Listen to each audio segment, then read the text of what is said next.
Understand what it means to be born again, and it's simply the notion of how we change when we encounter Jesus, how our lives are different.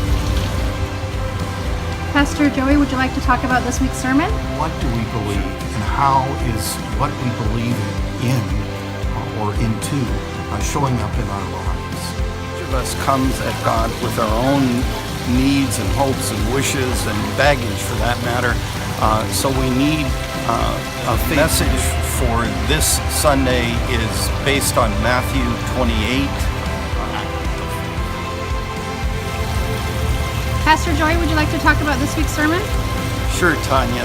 This week's sermon is sin as a regular behavior stifles do what we don't want and what we don't want for a century. We would say, take a deep breath, step back, have a cup of tea. Question of faith. We have a question from one of our Sunday school students, and she asked, talk about somebody like yourself, Tanya. You have three facets of personality at least. You're a mom, you're a wife, and you're also a daughter. You've been asked, what does the Bible say about letting go of grudges? Tanya, surprisingly, but protecting us from danger. I know in my own personal life, and I know of many people who have had people come out of nowhere and help them in a time of need. I've had this happen years and years ago.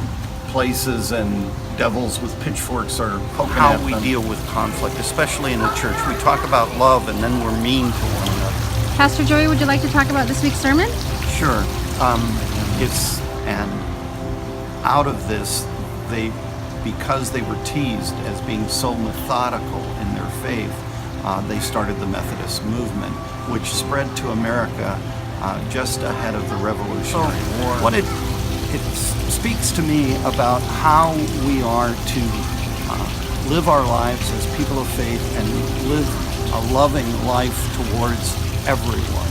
And that's an important statement.